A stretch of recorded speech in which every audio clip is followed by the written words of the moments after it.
Hello friend, मैं इस video में डिस्कस करूंगा जो पॉइसन डिस्ट्रीब्यूशन है वो अप्रॉक्सीमेशन टू बाइनोमियल डिस्ट्रीब्यूशन, यानी कहने का मतलब है पॉइसन जो डिस्ट्रीब्यूशन है अंडर सर्टेन कंडीशन में ये बिकम हो जाता है लगभग ऑलमोस्ट बाइनोमियल डिस्ट्रीब्यूशन। इसी को मैं प्रूव करके इस क्लास में दिखाऊंगा, ठीक है। तो अगर आप हमारे चैनल में पहली बार आएँ तो प्लीज़ सब्सक्राइब करें, प्रेस करें bell icon for all notification, ताकि हमारे लेटेस्ट वीडियो का नोटिफिकेशन आप तक आसानी से पहुंच सके। ज़्यादा से ज़्यादा शेयर करें, ठीक है। तो सबसे पहले हम स्टार्ट करने से पहले कुछ चीज़ें हम लोग देख लेते हैं। बाइनोमियल डिस्ट्रीब्यूशन क्या होता है, किस तरह का चीज़ें होती हैं। बाइनोमियल डिस्ट्रीब्यूशन, ठीक है। तो NCX, ठीक है, कॉम्बिनेशन होता है C, ठीक है। PX probability of success and cube X cube to the power N minus X, इसको क्यूब जहाँ है प्रोबेबिलिटी ऑफ फेल्योर, ठीक है, जैसा कि बाइनोमियल डिस्ट्रीब्यूशन में होता है। अब पॉइसन डिस्ट्रीब्यूशन को हम लोग देखते हैं। पॉइसन डिस्ट्रीब्यूशन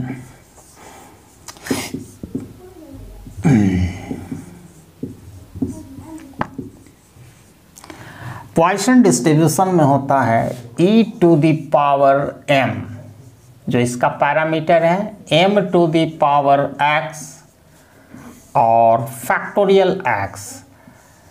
तो ये हमारा जो बाइनोमियल डिस्ट्रीब्यूशन है, ठीक है, सर्टेन कंडीशन में हम इसको ये बन जाएगा, ठीक है, पॉइसन डिस्ट्रीब्यूशन। लेकिन वो सर्टेन कंडीशन क्या है मैं सबसे पहले डिस्कस कर लेना चाहता हूं। जो सर्टेन कंडीशन की बात करता हूं, इसके बिना ये पॉसिबल नहीं है। सर्टेन कंडीशन, तो पहला कंडीशन है number of trial n infinitively large होना चाहिए, ये काफ़ी बड़ा होना चाहिए, यानी n टेंड टू इन्फिनिटिव। दूसरा कंडीशंस है हमारा जो प्रोबेबिलिटी ऑफ सक्सेस जो है वो वेरी स्मॉल होना चाहिए, यानी probability of success p tend to 0, very small होना चाहिए। और थर्ड जो हमारा है मीन, जिसको हम डिनोट करते हैं म्यू से, इक्वल टू NP होता है, ठीक है। ये किसके बराबर होता है? m, जो पैरामीटर ऑफ पॉइसन डिस्ट्रीब्यूशन है, ये फिनाइट होना चाहिए, ये फिनाइट होना चाहिए, ठीक है। ये अगर सर्टेन कंडीशन फुलफिल होगा, जो probability of success S in binomial distribution can be closely approximated to probability of success in Poisson distribution with the parameter m equal to NP, ठीक है। इस पैरामीटर से हम आराम से निकाल सकते हैं, ठीक है। तो मैं LHS लेके चलूंगा बाइनोमियल डिस्ट्रीब्यूशन से और मैं RHS पहुंचूंगा पॉइसन डिस्ट्रीब्यूशन। तो लेट अस सी कैसे होता है, how it happen, you can see. और मैं जो प्रोसेस होगा काफ़ी इजी होगा, आपको सारा चीज़ समझ में आएगा, एक एक चीज़। तो सबसे पहले मैं LHS की बात करता हूं, जिसको बाइनोमियल डिस्ट्रीब्यूशन करते हैं, ठीक है। और दूसरा हमारा RHS साइड में खड़ा है, ठीक है। तो LHS को उठाता हूँ, LHS, तो LHS equal to NCX PX cube to the power N minus X, ठीक है। अब यहाँ पर एक नोटेशन है, आपको समझना पड़ेगा। पहले फैक्टोरियल नोटेशन को समझना पड़ेगा। फैक्टोरियल नोटेशन कैसे, अगर आप फैक्टोरियल 5 को आप ब्रेक करोगे, ठीक है, पहले ये समझो। तो इसमें 5 लिखते हैं पहले, फिर 1 घटा के मल्टीप्लाई करते जाते हैं। देखो घट रहा है, मल्टीप्लाई होते जा रहा है, 2 × 1। यानी कुछ इस तरह का खेल हो रहा है। यहाँ पर आप 5 माइनस 0 कर रहे हो, यहाँ पर आप मल्टीप्लाई कर रहे हो 5 माइनस 1, देखो, फिर उसके बाद मल्टीप्लाई कर रहे हैं 5 minus 2 into 5 minus 3 into 5 minus 4, और लास्ट में हम कर रहे हैं फैक्टोरियल नोटेशन के साथ 5 माइनस 5, यानी एक घटाकर हम मल्टीप्लाई करते जा रहे हैं। ये हो गया। अब जहां तक एनसीआर का है, इसकी फॉर्मूला होता है factorial n by factorial n minus x by factorial r. ये भी आपको जाननी होगी, ये एक फार्मूला है। जैसे फैक्टोरियल 10, एन बराबर 10 हो गया, और आर बराबर मान के चलो फैक्टोरियल 8 दिया गया, तो इसको कैसे तोड़ेंगे? फैक्टोरियल 10 एन, फैक्टोरियल एन हो गया, एन की जगह 10 है, उसके बाद एन माइनस आर यानी 10 माइनस 8, फिर फैक्टोरियल आर, तो आर की जगह 8 है। इस तरह तोड़ के हम बना सकते हैं, और फैक्टोरियल का वैल्यू आपको निकालने को मैं सिखा चुका हूँ। तो उस हिसाब से यहाँ पर तो एक आपका एक डिफरेंट नंबर है 8 और 10, आप आसानी से कर सकते हो, लेकिन यहाँ पर आपको ये फंडा आपको देखना पड़ेगा। तो पहला वाला को अगर हम LHS वाला का हम बात कर रहे हैं, पहले वो देखो, अगर इसको तोड़ेंगे तो पहला n होगा। क्यों होगा भैया n? क्योंकि हम n में 0 करेंगे। अब देखो यहाँ पर फैक्टोरियल 5 है, यहाँ पर फैक्टोरियल n ले रहे हैं, तो n माइनस 0 अगर करेंगे तो ये n ही होगा ना भाई। दूसरा स्टेप में n माइनस 1 करेंगे, इस तरह करेंगे, ठीक है, तो दूसरा स्टेप में n माइनस 1, तीसरा स्टेप में n माइनस 2, अब dot dot dot dot, r बराबर हमें पता नहीं है क्या होगा, लेकिन हमें एक क्लू मिल सकता है। लास्ट वाला हमारा x होगा, यहाँ पर x है, ठीक है, तो यहाँ हमारा x जो है उसका एक क्लू दे रहा है कि जो एक देखो सेकेंड लास्ट वाला, देखो सेकेंड लास्ट में मैंने क्या किया है, एक कम घटाया है। जैसे यहाँ 5 घटाए तो यहाँ 4 घटाए हैं, यानी यहाँ पर आपने मैंने ये कहा है, ये अगर मान लो x है तो इसमें x में -1 घटाए, तो x बराबर 5 में 1 घटेगा तो 4 हुआ ना बीच वाला। तो उसी हिसाब से, ठीक है, यहाँ पर मैं लिख सकता हूँ n minus x minus 1 seconds, n बराबर मान लो यहाँ 5, ये n है 5, n इक्वल टू 5 है। तो पहला में मैंने लास्ट वाला में देखो n माइनस 5 किया है, ठीक है, वो भी हमको लिखना पड़ेगा। लास्ट में फैक्टोरियल n माइनस x होगा, ये लास्ट टर्म हो गया।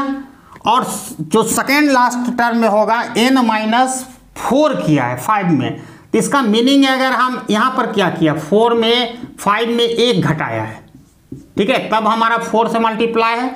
यहाँ पर अगर x होगा तो x में मैंने 1 घटाऊंगा, ये हमारा हो गया, ये फैक्टोरियल। और नीचे क्या होगा भाई, इसी का, ये तो फैक्टोरियल n की वैल्यू हो गया, नीचे होगा फैक्टोरियल n माइनस x, और लास्ट में हो गए थी टाइम्स फैक्टोरियल x, जैसा कि यहाँ r था तो r की जगह क्या है, x है। इतना होने के बाद ये आप समझ गए। इसके बाद आपको जो नेक्स्ट स्टेप है, तो इसमें 2 चीज़ और मल्टीप्लाई है, वो भी आपको लिखनी होगी। तो px कहाँ से लिए भैया, ये है, ये तो फैक्टोरियल n का इतना कहानी हुआ, अब cube to the power n minus x।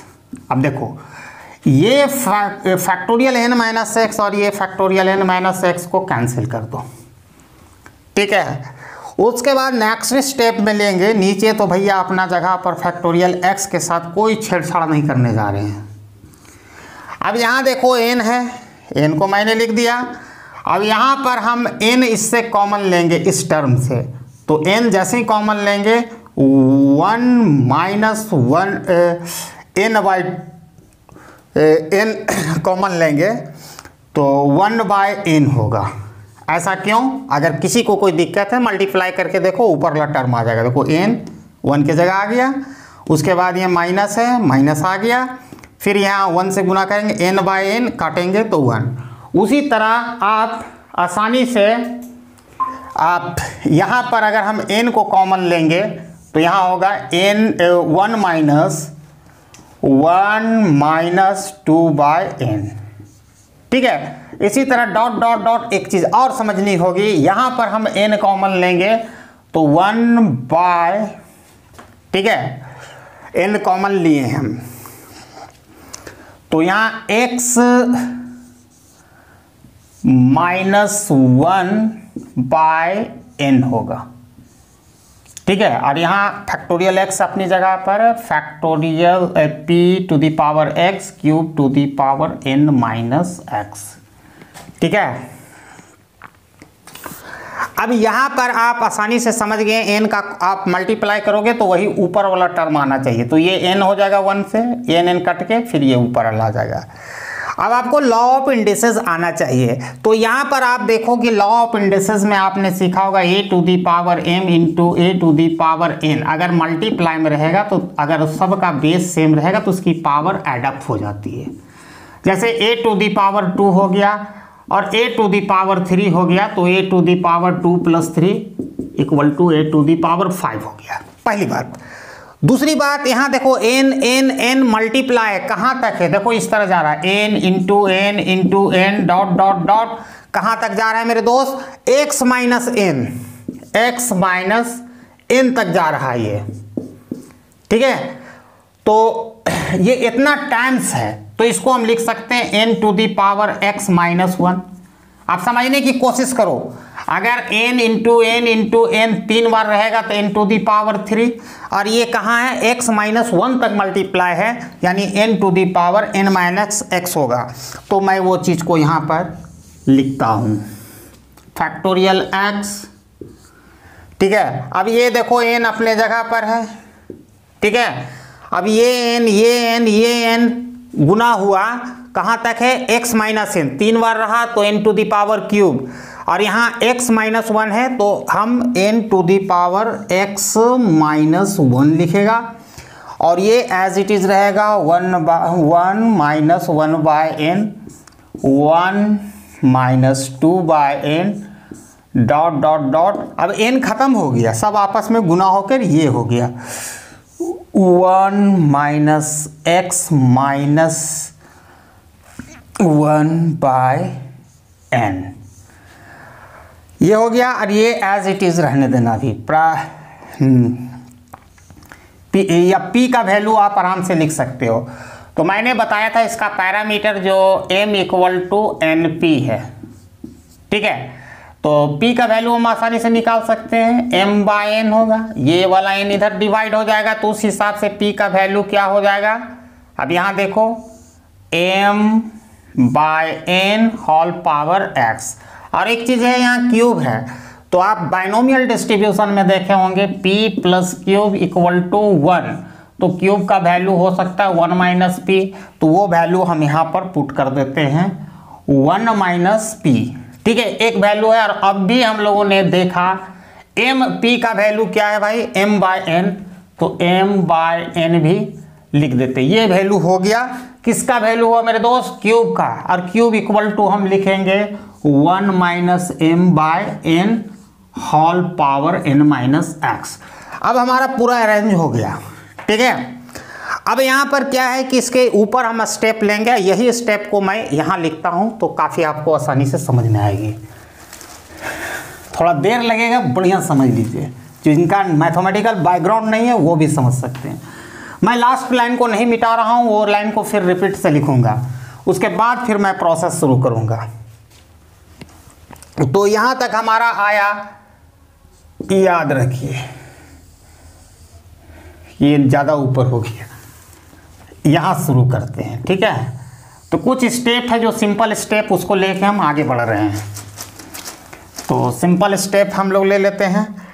आपको हमने अभी बताया यहाँ पर इसका पावर कुछ नहीं है, बेस दोनों का सेम है, तो n⁻1 + x - 1, क्योंकि दोनों का बेस सेम होगा, पावर एडअप हो जाती है। ठीक है, ये क्लियर है।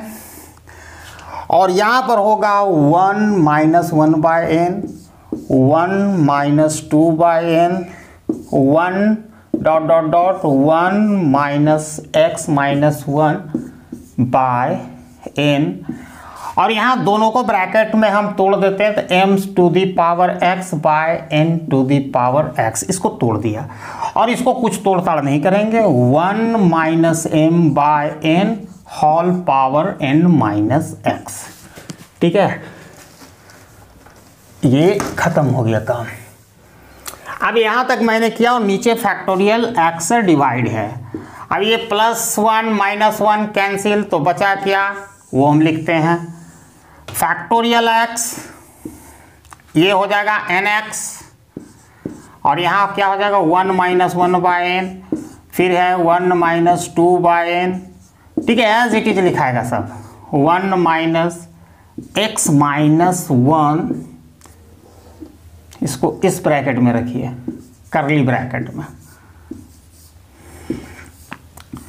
ठीक है, अब यहां पर हो गया m to the power x by n to the power x। ठीक है, और ये एज इट इज रहेगा 1 minus m by n whole power n minus x। अब यहाँ ऑब्वियसली है, इसका प्लेसमेंट है न्यूमरेटर में, इसका डिनोमिनेटर में, ये कैंसिल आउट हो गया। ठीक है, पहला काम आपने कर दिया। तो इसको कैंसिल आउट करने के बाद आपको अब क्या फाइनल टर्म बच रहा है उस पर मैं बात कर रहा हूँ। तो नीचे फैक्टोरियल x अपने एज इट इज अपने प्लेस पर है, यहाँ बचा 1 माइनस 1 बाय n, ये बचा 1 माइनस 2 बाय n, और ये dot dot dot dot 1 minus x minus 1 by n, और यहाँ पर बचा m to the power x, क्योंकि nx कैंसिल हो गया, और ये बचा है term 1 minus m by n whole power n minus x, और नीचे फैक्टोरियल x। अब यहाँ पर एक इंटरेस्टिंग चीज़ है, इसी टर्म को हम लिमिट लेंगे, लिमिट ले रहे हैं, limit as n tend to infinitive. जब भी हम n टेंड टू इन्फिनिटिव लेंगे तो जितना टर्म है, ये टर्म ये टर्म ये टर्म, ये बिकम हो जाएगा 1।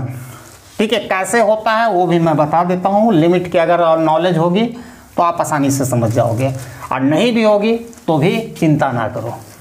कैसे होगा मैं बता देता हूँ। किसी भी संख्या को आप इन्फिनिटिव से डिवाइड करोगे तो उसका वैल्यू 0 होगा। अब जैसे ही मैं लिमिट लूँगा as n tend to infinity, 1 by infinity 0 minus 1 1 होगा, यहाँ भी 2 है, इन्फिनिटिव से करेंगे 0 होगा, 0 1 माइनस 0 1 होगा, यहाँ भी इन्फिनिटिव हो जाएगा, इन्फिनिटिव से किसी भी संख्या को गुना करोगे 0 होगा, फिर 1 माइनस 0 इक्वल टू 0। तो यहाँ पर आपको क्या आ रहा है 1 into 1 into 1 dot dot dot dot dot into 1 हो गया। कहाँ से कहाँ तक मेरे दोस्त, ये डॉट डॉट डॉट यहाँ तक। ठीक है, ये हो गया। ठीक है, ये m to the power x हो जाएगा, इसमें कोई दिक्कत नहीं है। अब इस टर्म को जब लिमिट लोगे, लिमिट ऑलरेडी एक साथ ले चुके हैं लिमिट, लेकिन मैं अलग से दिखा रहा हूँ as n tend to infinitive, और ऐसा टर्म रहे 1 minus m by n to the power nx। जैसे ही लिमिट आप हटाओगे तो इसका value e to the power minus m होता है। ये एक स्टैंडर्ड रिजल्ट है। इसको अगर आपको डेरिवेशन चाहिए तो मुझे बोलिएगा, कमेंट कीजिएगा, उसका एक अलग वीडियो बन जाएगी उस पर कैसे होता है। तो इसका वैल्यू अब हो गया e to the power minus m, और नीचे कितना से डिवाइड है, फैक्टोरियल x से। अब आपको बहुत आसानी से समझ में आएगा, 1 को कितना बार भी मल्टीप्लाई करेंगे तो ये तो 1 ही होगा। तो इसका मतलब क्या होगा, अगर अरेंज करके e to the power minus m to the power x and factorial x, और ये RHS के बराबर आ चुका है।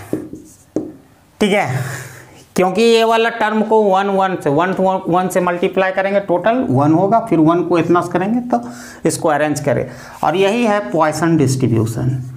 तो हम लोगों ने अभी देखा कि पॉइसन बाइनोमियल डिस्ट्रीब्यूशन, जो पॉइसन डिस्ट्रीब्यूशन को भी अप्रोक्सीमेशन या tend to binomial distribution under the certain condition. और what are the certain condition, number of trial n is a infinitively large होना चाहिए, probability of success very small होना चाहिए और पैरामीटर जो होगा माने मीन होगा m equal to NP is a finite होना चाहिए।